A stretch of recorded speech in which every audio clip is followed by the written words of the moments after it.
Class 10th, good morning. You are studying about the development, the development of the youth. This is revision.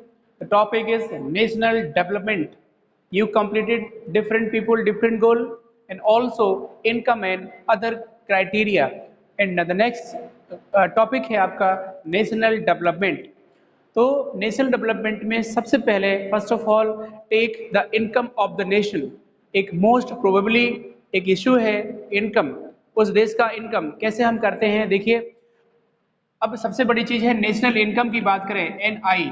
तो national income होता है the income of the nation is the income of all resident of the country. Income of the nation is the income of the all resident of the country. उस देश में रहने वाले समस्त नागरिकों की आय को राष्ट्रीय आय कहते हैं, राष्ट्रीय या नेशनल इनकम कहते हैं। देखिए, हमने कह दिया, हमने नेशनल इनकम निकाली, अब हमने सबसे पहले इनकम ही ले ली, किसी देश की इनकम। ये तो हो गई किसी देश में रहने वाले सभी लोगों की जो आय है वो हमारी राष्ट्रीय आय हो गई, ये निकल आया। अब हमें कंपेयर करना है कि कैसे नेशनल डेवलपमेंट हम कैसे निकालेंगे। तो देखिए, कंपैरिजन किया हमने, इनकम ले ली। इनकम का मतलब है अब हमें पर कैपिटा चाहिए, पीसीआई। तो कंपैरिजन करेंगे दुनिया के हम उन देशों से। हमने बताया था, देखिए हमने बताया था 2006 एचडीआर। थोड़ा ध्यान से, थोड़ा धीरे समझ लीजिए। एचडीआर 2006 ने रिपोर्ट बनाई थी 2004 की। इसमें से 4,53,000 रुपए कमाने वाला आदमी किस श्रेणी में आएगा, रिच कंट्री में आएगा। और यहाँ पे 37,000 रुपीज वाला आएगा लो इनकम कंट्री में, एलआईसी। और भारत की उसमें इंडिया की आई थी 2800, इतने हजार रुपए, 28,000 रुपीज। तो India belonging to the in which criteria, low income nation उस वक्त और आज भी। तो डेफिनेटली अगर आप कोई एग्जाम्पल दे देंगे इस तरीके से, तो वो एग्जाम्पल देने के बाद एग्जामिनर को भी लगेगा कि बच्चे को आता है। कोई उल्टे सीधे क्वेश्चन के आंसर आपको नहीं देना है, this is good for the people, ये फालतू की बातें नहीं करना है। इसमें एग्जैक्ट बात करना है आपको, एक्यूरेसी दिखाना है आपको। डेफिनेटली जो बात है उतना ही बोलना है और चुपचाप रह लेना है, क्योंकि बोर्ड में आपकी कोई ऐसे नहीं सुनेगा कि आप कुछ भी लिखे चले और हो गया। जबकि मुझे लगता है कि many times I see in the copy at the board evolution 50% कॉपियाँ ऐसी होती हैं जो अनाप शनाप लिखते हैं। रैंकर्स भी नहीं होते, वो केवल पास हो जाते हैं, 40 नंबर लेके पास हो जाते हैं। तो if you want 40 marks then आपको भी फ्री है। आपको क्या लगता है, you have only the 4 month आपके पास बचे हैं। प्लीज आप अब डेफिनेटली बहुत अच्छे से सुनिए और बहुत अच्छे से देखिए, है ना। तो मैंने बता दिया कि ये तो आपका जो हो गया एचडीआर 2006 में आप 453 निकाल लिया, ठीक है। और ये रिपोर्ट है 2004 की, मैंने 2006 लिखा, 2004 लिखा, कुछ लोग डिस्टर्ब हो रहे होंगे। तो देखिए, एचडीआर भेजा गया था 2006 में, रिपोर्ट आकलन करी गई थी 2004 में। टाइम तो लगता है ना, जादू तो नहीं है कि मैंने आज एचडीआर निकाली पूरी दुनिया की और भेज दिया। टाइम लगता है, पूरे देशों की निकालने पड़ती है। मेरी बात समझ में आई? सारे के सारे देश हैं डेमोक्रेटिक देशों की, जो एचडीआर है जो है कहना चाहिए कि ह्यूमन डेवलपमेंट रिपोर्ट, ठीक है। जो ह्यूमन डेवलपमेंट रिपोर्ट में हेल्थ आता है, लिटरेसी आता है और आपका एजुकेशनल सिस्टम आता है, इनकम आती है। तो ये एचडीआर सब निकल के यूएनडीपी इसको कंप्लीट करके और भेज दिए सरकारों को। तो फिर हमें पता लगता है net attendance ratio in HDR. Net attendance ratio वो अलग मैटर होता है, अटेंडेंस रेशियो की अलग बात है। ये ह्यूमन डेवलपमेंट रिपोर्ट का एक हिस्सा है नेट अटेंडेंस रेशियो, लेकिन एचडीआर में मोस्टली मेन चीजें ले ली जाती है। लेकिन सब कुछ लिटरेसी रेट बोल दिया कि लिटरेसी रेट है तो अटेंडेंस रेशियो की जरूरत नहीं पड़ेगी, लेकिन अटेंडेंस रेशियो भी एक वो है, पार्ट है। तो आपको ये याद रख लेना है। दूसरी चीज, इंडिया का 2004 का मैंने दिखा दिया, ये आप ग्राफ बना लीजिए, स्क्रीनशॉट ले लीजिए, चलिए जल्दी।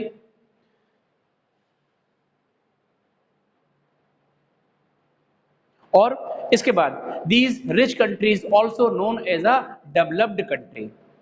भारत पूरी दुनिया में जो ये है, जो रिच नेशन की बात हम कर रहे हैं, ये देखिए 4,53,000 रुपीज एनम पर एनम, पर पीपल पर एनम की बात कर रहे हैं। पर कैपिटा इनकम कह लो या पर पीपल पर एनम कह लो या per capita income of the nation इतनी है। तो देश रिच कंट्री की सीरीज में शामिल हो जाएगा। एंड ऐसा देश जिस देश के नागरिक मतलब प्रति व्यक्ति आय या per capita income of a particular nation per annum, पूरी मेरी बात ध्यान से सुनिए, एक साल में एक व्यक्ति की कमाई इतनी रिच है। व्यक्ति रिच नहीं है, वो देश ही रिच है, क्योंकि ये पर कैपिटा है, एवरेज इनकम निकाली गई है यहाँ पर। अगर इतनी है तो किसी की 20 लाख भी होगी, किसी की 1 लाख भी होगी, किसी की 8 लाख भी होगी। और यहाँ पे अगर 37,000 है पर कैपिटा एक व्यक्ति की, तो किसी की 3,000 होगी, किसी की 50,000 भी होगी, किसी की 2,000 होगी, किसी की 500 होगी, डेफिनेटली, क्योंकि this is per capita income is also known as a average income of the nation. This divided by the total income से टोटल पॉपुलेशन से डिवाइड करते हैं और पर कैपिटा या कहना चाहिए एवरेज इनकम हम कैलकुलेट कर लेते हैं। हमने बोला था कई बार PCI इक्वल टू टोटल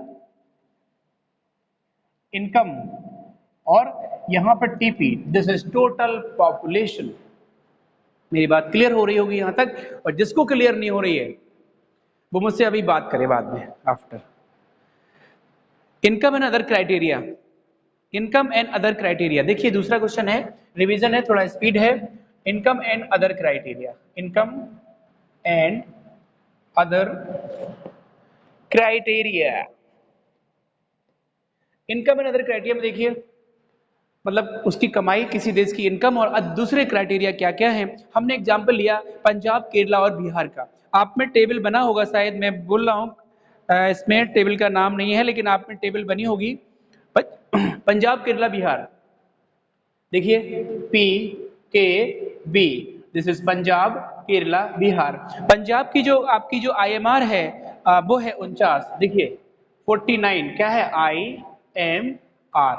जब पंजाब की दिखाई दे रहा होगा आपको, पंजाब की IMR 49 है और केरला की IMI कितनी है 11 है, 11 है IMR, और बिहार की IMR कितनी है 60 IMR। ये नीचे IMR लिखा हुआ है। This is infant mortality rate.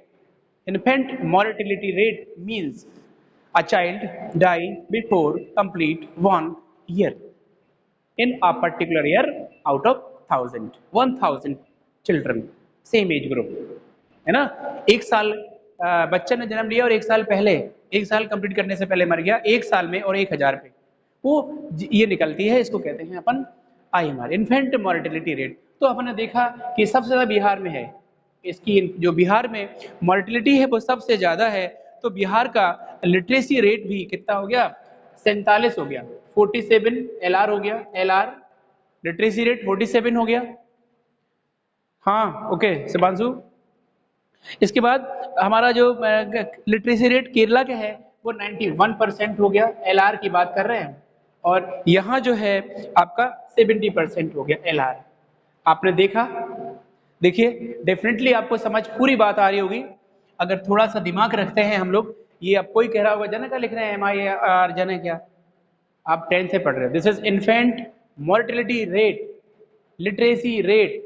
तो आपने देखा पंजाब में 49 IMR, तो लिटरेसी रेट 70 है। और यहाँ ये आप ओवरऑल देख लो, सबसे कम IMR कहाँ है, केरला में 11 है, तो लिटरेसी रेट 91 है, मतलब सबसे ज्यादा है। इसका मतलब we can say this in a nation having a low mortality और a infant mortality, जिस देश की infant mortality कम होगी उस देश का लिटरेसी रेट ज्यादा होगा, उस देश का अटेंडेंस रेशियो भी ज्यादा होगा, है ना, अटेंडेंस रेशियो भी ज्यादा होगा। देखिए केरला का 91 अटेंडेंस रेशियो है, 91, और आपका बिहार का हमने देखा, बिहार का 41, बिहार का 41 और यहाँ का 81।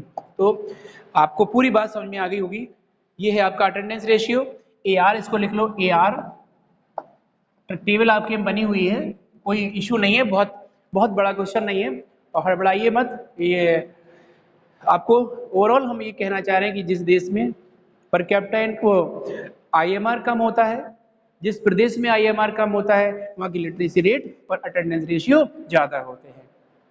जिस प्रदेश में इन्फेंट मोर्टेलिटी रेट ज्यादा होता है उस देश में लिटरेसी रेट और इन्फेंट मोर्टेलिटी, और जिस देश में इन्फेंट मोर्टेलिटी ज्यादा होती है उस देश या प्रदेश की लिटरेसी और अटेंडेंस रेशियो कम होती है। आपने देखा, देखिए आईएमआर यहाँ कम है, लिटरेसी ज़्यादा है और अटेंडेंस रेशियो ज़्यादा है। ओके, अब हमने देखा बिहार में सबसे ज़्यादा आईएमआर था तो लिटरेसी गिर के 47 पहुंच जाती है और अटेंडेंस रेशियो 41 पहुंच जाता है। बीच का जो पंजाब है 49 आईएमआर था, 49 का 70 लिटरेसी और 81 अटेंडेंस रेशियो पहुंच जाता है। तो definitely you can say this कि जहां पर आईएमआर कम वहां पे सब चीजें अच्छी, क्योंकि सबसे पहले कहते नहीं है जीवन सबसे पहले है, लाइफ सबसे पहले। बच्चा होगा, बच्चा रहेगा तभी तो पढ़ेगा। डेफिनेटली दुनिया की हर सरकारों का एक इश्यू होता है, हेल्थ स्टेटस को डेवलपमेंट करेंगे, अस्पताल बनवाएंगे, बड़े बड़े हॉस्पिटल्स इसीलिए बनते हैं बेटा, बड़े बड़े मेडिकल कॉलेजेस बनते हैं। आपको लगता है कि ये क्यों सरकार जबरदस्ती पैसे बर्बाद कर रही है? नर्सिंग होम्स प्राइवेट सेकेंडरी और वो प्राइवेट और सरकारी दोनों बनते हैं। डेफिनेटली सबसे अच्छा काम है अस्पताल बनवाना है, स्कूल बनवाना। This is good task for every an age people, क्योंकि ये टास्क सबके बस की बात नहीं है और ये जनता के लिए होते हैं। स्कूल में एजुकेशन और अस्पतालों में दवाइयाँ, क्योंकि इससे हेल्थ और एजुकेशन स्तर बढ़ता है। और मुझे नहीं लगता कि कोई चीज़ ऐसी है जो हिंदुस्तान के लिए या पूरे जनता के लिए कुछ अच्छा कर सकती है। स्कूल और अस्पताल गुड वे है ना, मौका मिले आपको बिल्कुल बनवाइए, लोगों के काम आइए, दुनिया के काम आइए, लिटरेसी बढ़ाइए, अटेंडेंस बढ़ाइए, हेल्थ स्टेटस बढ़ाइए। You can take the example of Punjab, health status बहुत अच्छा है, केरला का लिटरेसी बहुत अच्छा है। तो ये उस पर डिपेंड करता है एटमॉस्फेयर पे, एक एटमॉस्फेयर पर डिपेंड करता है कि केरला में ऐसा माहौल है पढ़ाई का। 97 और 98% लिटरेसी रेट पहुंचता है, 91 तो आप देख ही रहे हैं 2004 का, तो लिटरेसी रेट बढ़ता है। पंजाब की हेल्थ स्टेटस बहुत अच्छी होती है क्योंकि वहाँ के लोग बहुत मेहनत करते हैं और बहुत प्रॉपर जिंदगी जीते हैं। फार्मर ऑफ द पंजाब अपने बच्चों को फॉरेन भेज, ऑस्ट्रेलिया भेज देते हैं, सिडनी कनाडा भेज देते हैं, है ना। तो जो मेहनत करेगा वो जीतेगा, वो आगे जाएगा, कोई नहीं रोकेगा उसे। हम बता रहे हैं थोड़ा परेशानी जरूर आती है। चलिए ये बहुत हो गया lecture. Infant mortality rate IMR आखिर होता क्या है, एक बार फिर से आईएमआर की डेफिनेशन हम आपको बता देते हैं। IMR shows the number of children that die before the age of 1 year.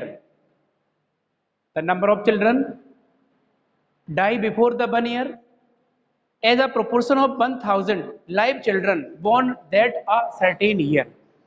मैंने आपको बता ही दिया पहले कि एक साल में 1000 बच्चे जो जन्मे थे उनमें से डेथ कितने की हो गई, ये आईएमआर होगा एक साल का। ओके, दूसरा क्वेश्चन होगा लिटरेसी रेट, एलआर। एलआर क्या है? Literacy rate. आपके जो टेबल्स में सारी चीजें एक्सप्लेनेशन भी करी जा रही हैं।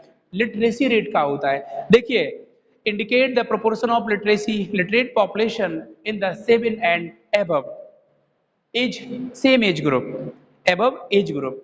मेरी बात ध्यान से सुनिए, लिटरेट पीपल वो है जिसको एक भाषा लिखना और पढ़ना आता है, वो लिटरेट है। अब ऐसी पॉपुलेशन जिनकी उम्र 7 साल या 7 साल से अधिक है वो लिटरेसी रेट में आएंगे, जन्म जो साक्षरता दर में आएंगे। तो आ पीपल कंप्लीट 7। अच्छा ओके, सीखा, मैं अभी देख रहा हूँ। जो लोग हैं, कहना चाहिए कि जो लोग इसमें आएंगे लिटरेसी रेट में, वो लोग आएंगे जो 7 या 7 साल से ऊपर है और एक भाषा को पढ़ना लिखना जानते हैं। तो लेकिन एक भाषा को पढ़ना लिखना नहीं बोलेंगे, यहाँ पे ये कहेंगे कि 7 और एबव, वो लिटरेसी रेट में आएगा। दूसरी चीज हम लोगों ने सीखा इन्फेंट मॉर्टेलिटी और लिटरेसी रेट। अब हमारा आ गया net attendance ratio. Listen, total number of the children age group 6 to 10, Hindi में सुन लीजिए, 6 से 10। बेटा I will send the video, I will send the video, just 2 minute रुक जाइए। Net attendance ratio is the total number of the children of age group 6 to 10, मतलब 6 से 10 साल के बच्चे attending school as a percentage of total of the children in the same age group. अब हिंदी में सुन लीजिए, जितने बच्चे हैं 6 से 10 साल के, ठीक है, वो कितने स्कूल जाते हैं, तो टोटल से परसेंटेज निकाल दो, वो अटेंडेंस रेशियो निकलेगा। ओके, वही अटेंडेंस रेशियो निकलेगा।